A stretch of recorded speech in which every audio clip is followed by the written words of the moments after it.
que el número era primo, ¿que no? Si el número es primo, entonces aquí recién lo cuento. Aquí dentro voy a poner al contador con primo, le voy a asignar con primo. Ahí está, más un valor de 1. Listo, estamos contando. Pero fíjense, yo estoy llamando a la función primo, ¿no? Una función puede llamar a otra función.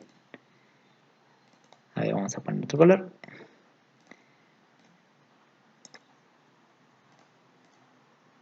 Aquí. Estoy llamando a la función primo, ¿o no? ¿Lo ven ahí? Estoy recurriendo a esta función. Que lo que me devuelva ese resultado, ¿qué le estoy mandando a analizar? Un elemento del vector. Si ese resultado es verdadero, recién lo cuento como un número primo. Y eso es lo único que tienen que hacer, llamar a la función primo. Ahora esta función contar primo te tiene que devolver algo. Entonces vamos a poner contar primos. Le voy a asignar que lo que vale la variable cont primo, donde estaba contando. Ahí está. Bien, va a devolver el valor de contador. ¿Qué variables tenemos utilizado aquí? Entero, ¿quién es? Con primo y la variable i. ¿Listo? Eso es lo único que tenemos que hacer. Esta función recurre a esta. Una función puede llamar a una función, pero una función no puede llamar a su interior a un procedimiento. Eso ya estaría mal. Bien, lo mismo que los procedimientos. Los procedimientos en su interior pueden llamar a una función o tanto a un procedimiento. Pero las funciones solamente pueden llamar a funciones adentro de ellas. Vieron que esta función contar primo está llamando a primo, que es esta cajita que te resuelve si un número es primo o no. Ese resultado lo estoy utilizando para comparar si es igual a verdadero. Si es verdadero, lo cuento como un número primo. Nada más. Entonces, ¿cómo llamo aquí? Aquí, ¿cómo llamo esta función contar primo que devuelve un número entero? Puedo guardarla en una variable o directamente mostrar. Bueno, hagámoslo re fácil. La cantidad de primos, dos puntos, y llamamos a la función contar primos. ¿Qué le vas a mandar? Obvio, lo único que tienes que mandarle desde el principal es el vector y el n. B y n, ¿no? Está en mayúscula. Ahí está. Listo, esta función que te iría a devolver solamente la cantidad de números primos. Bien, vamos llamando a esta cajita. Bien, entonces ya tenemos una opción para contar los números primos. Esta función llama a la otra. Ahora, lo mismo, si quieren mostrar el factorial de cada número que está en el vector, ustedes lo mismo pueden llamar a... en ese no sería necesario, ¿no? Si quieren mostrar un factorial de cada número, lo único que tienen que hacer un para i desde 1 hasta n, y acá llamar a escribir y pues llamar a la función factorial y pasarle un bi, ¿sí? Como dato, para que muestre el factorial de ese número del vector. También podría ser algo más. ¿Sí? Vamos a ver otra. Bien. Esta dice mostrar el valor central del vector.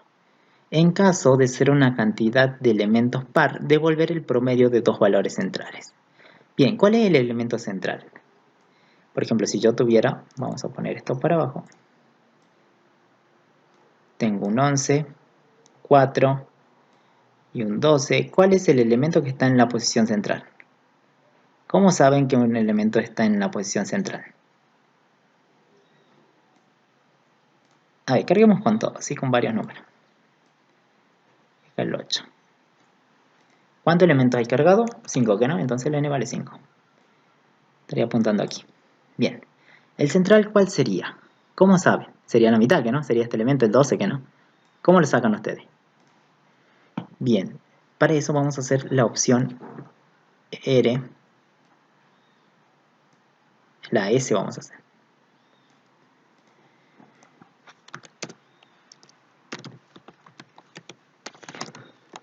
Bien, la opción S. La opción S me va a poder determinar, mostrar el valor central de un número. En caso que la cantidad de elementos sea par, devolver el promedio de los dos valores centrales. Fíjense, cuando la cantidad de elementos es un número impar, es fácil sacar, digamos, cuál es el elemento central. Y fíjense, si vos tenías, ¿cuántos elementos? Tenías 5 elementos. Para sacar el valor central, lo único que podés hacer es dividirlo, ¿que no? Hacer una división de esta cantidad de elementos. Si vos dividís el n, tendría 2.5, ¿que no? Bien, lo primero, o hay otra forma de hacerlo. También, una forma sería partir el valor de n. De esa forma te va a dar 2.5 por aquí, pero no es un valor exacto.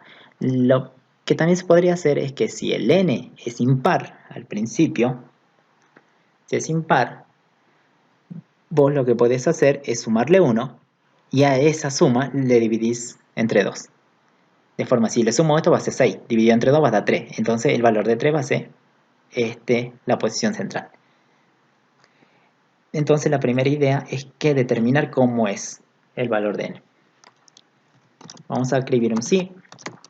Si n, que es la cantidad de elementos, le saco el módulo con 2 y esa cantidad es impar, o sea, igual a 1.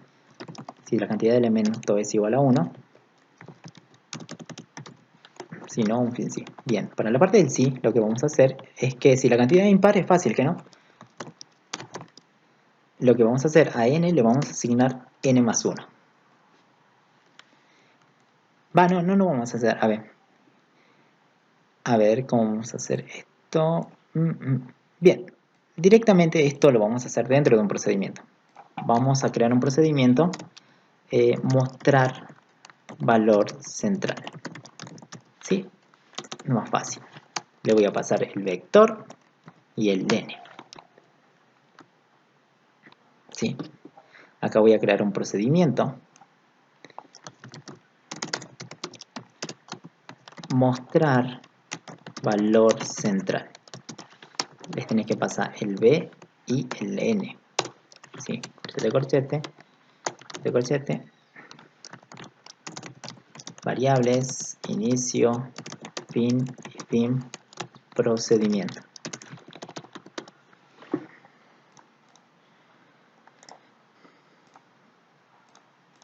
Ahí está, mostrar valor central. Bueno, esta parte fíjense, esa que yo había copiado, la voy a copiar acá adentro. Sí, ya la copié. Ahí ya lo voy a coordenar. Vamos a copiar esto, ¿sí? El vector y el n, la declaración del vector y el n. Para mostrar el valor central necesito el vector y el n. Después de la muestra del valor central, ¿cuál sería? Este, ¿no?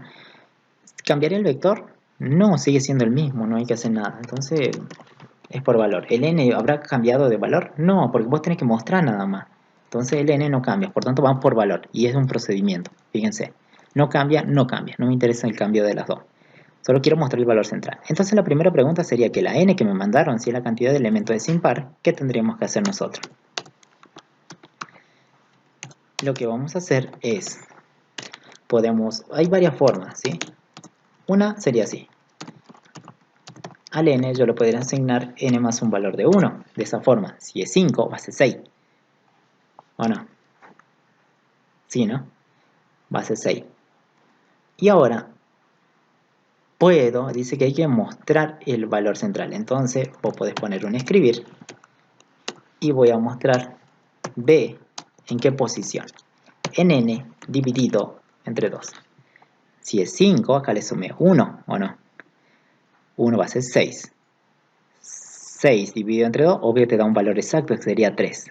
B en 3, ¿cuál es? Este, que no. Y ya tenés el valor central, ¿o no? Ahora, ¿qué pasa si fueran, está bien, una cantidad impar, pero que fuera una cantidad impar igual a 3? Veamos si funciona. Sería lo mismo. ¿El 3 es impar? ¿La cantidad de elementos es impar? Sí, ¿no? Entonces, súmale 1, ahora va a ser 4. Sí, ¿no? 4. B, 4 dividido entre 2, ¿cuánto me da? 4 dividido entre 2 me da 2. ¿Cuál es el valor central de esto? El 4, ¿qué no? Entonces, 4 dividido entre 2 me da 2. El de la posición 2. Mostrarme B en posición 2. ¿Qué sería este elemento? Este es el central. ¿Vieron? Cuando la cantidad es impar, le sumo 1 y directamente, cuando quiero mostrar, muestro el número partido a la mitad nada más. Pero ¿qué pasa? Esta n no se va a cambiar de valor. ¿Sí? Fíjense por qué no me importa el cambio de las variables, del vector ni del n. Por tanto, si yo modifiqué la n, cuando salga el n sigue valiendo lo mismo. No hay ningún problema. ¿Sí? No va a haber ningún problema con eso. ¿Estamos bien? ¿Se entiende? Por eso lo puse por valor. Pues si ustedes ponen por referencia, si cambiaron el n, fueron ya cambiaron el n, o sea, ya perdieron el valor de n. De caso lo pongo por valor para que no me altere los cambios. Si es la cantidad impar, incremento un valor de 1 y parto entre 2 y esa posición es la que se muestra. Ahora, ¿qué pasa si la cantidad tiene una cantidad par? Si el vector tiene una cantidad par de elementos, por ejemplo hay 4 elementos que tiene, ¿no? Obvio, si no es impar, quiere decir que es par, ¿o no? Bien, ahora ¿qué pasa si la cantidad es par de elementos? ¿Cuál es el valor central? Y bueno, no van a decir que acá es la mitad, ¿no? Acá, 2,5, digamos. No, hay dos valores centrales. Si la cantidad es par, tienen en cuenta que son dos valores centrales. Dividen esto entre 2, ¿cuánto sería 2? Este sería de la posición 2 y el de la posición siguiente. Estos dos son los valores centrales. Por tanto, hay que mostrar el promedio de esos dos valores centrales. Son dos, cuando la cantidad de números es par, son dos los valores centrales que tienen que mostrar. No solamente uno, sino son dos. En este caso, lo primero que vamos a hacer es mostrar los valores centrales y luego calcular un promedio, ¿sí? Para que vean la diferencia. Bien, ¿cómo se hace? Si la cantidad es par, ¿cómo puedo hacer? Lo primero que puedo hacer es, al n, le voy a asignar ¿qué? Lo que tiene n dividido entre 2. O sea, al n como que lo parto entre 2. ¿Sí? Si es 4 va a ser 2. ¿O no? Entonces el n va a tomar aquí. ¿O no? Ya tendría un valor de 2, si tuviera 4 elementos. Entonces lo siguiente es mostrar. Uno de los primeros valores centrales sería ¿quién? B en esa posición de n, que no. Ahí está, ¿o no? Ahora, lo siguiente es voy a decir, bueno, el que está al lado de ese valor que corté la mitad es el siguiente. Por tanto, a n le voy a volver a asignar a n más 1. ¿O no? De esa forma, el n si vale 2, ahora va a valer 3. ¿O no? Y mostraría el siguiente elemento. ¿Sí? Aquí estoy incrementando. Y después muestro, fíjense el valor de n. ¿Sí? Muestro cuánto vale n. B en la posición n. N vale 3, entonces vamos a mostrar esta pelotita. El 4, aquí está mostrando el 4 y acá está mostrando el 12.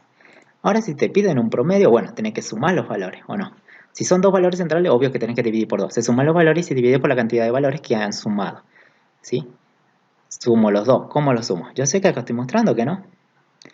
Entonces, antes de hacer eso, yo podría crearme una suma. ¿Sí? Un acumulador. Suma. Suma le asigno 0. Entonces aquí, como estoy mostrando un valor central, a suma, antes de mostrarlo, voy a decir, a suma asignarle lo que tiene suma más ese valor que estoy mostrando, bn. ¿Sí? Que va a ser b en la posición 2 al principio. ¿O no? Se va a guardar el 4. Luego estoy incrementando el n para mostrar el siguiente valor, el que sigue al lado de ese valor que he partido. Bueno, aquí este. Entonces hace lo mismo. Como el n ya lo incrementaste, fíjate, tenés cuidado, acá el n lo incrementaste primero y luego sumás el de la siguiente, que sería este, 12. 4 más 12 te da 16. Lo he acumulado, ¿sí? Obvio se sigue mostrando, ¿no? ¿Cómo mostramos un promedio? Bueno, podemos mostrar promedio, le puedo asignar lo que vale suma más que. Suma va dividido entre 2. De esa forma yo tengo un promedio. Y acá puedo hacer un escribir.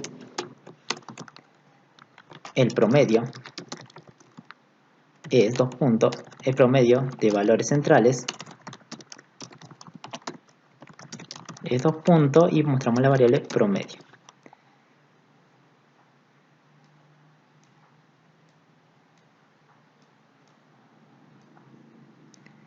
¿Sí? Ahí está. Esa sería una forma. ¿Vieron? Lo acumulo antes de mostrar, lo acumulo antes de mostrar y listo, un promedio, una variable promedio donde divido esa variable suma sobre 2 porque son dos valores centrales y muestro el promedio de esos dos valores centrales. ¿Qué variable utilizamos? Bueno, acá usamos una variable suma que sería de tipo entero porque guarda un valor del vector, entonces va a ser de tipo entero. ¿Qué más otra variable? N, no, porque n ya está declarada acá arriba. ¿Qué más? Promedio. ¿El promedio de qué tipo puede ser? Real, pues el promedio a veces puede dar real. ¿Sí? Entonces, porque puede dar con coma, porque hay división de por medio.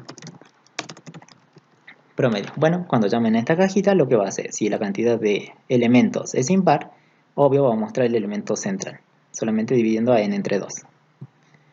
¿Sí? Ahora, obvio, primero lo incremento en 1, después lo divido en 2. Si no, va a dividirlo entre 2 y va a mostrar esa posición, lo incremento en 1 y muestra la siguiente, esta y esta. Así. Lo mismo para cualquier valor de n. ¿Sí? De esta forma ya tienen un procedimiento de forma que muestren el valor central. Bien, vamos a la última.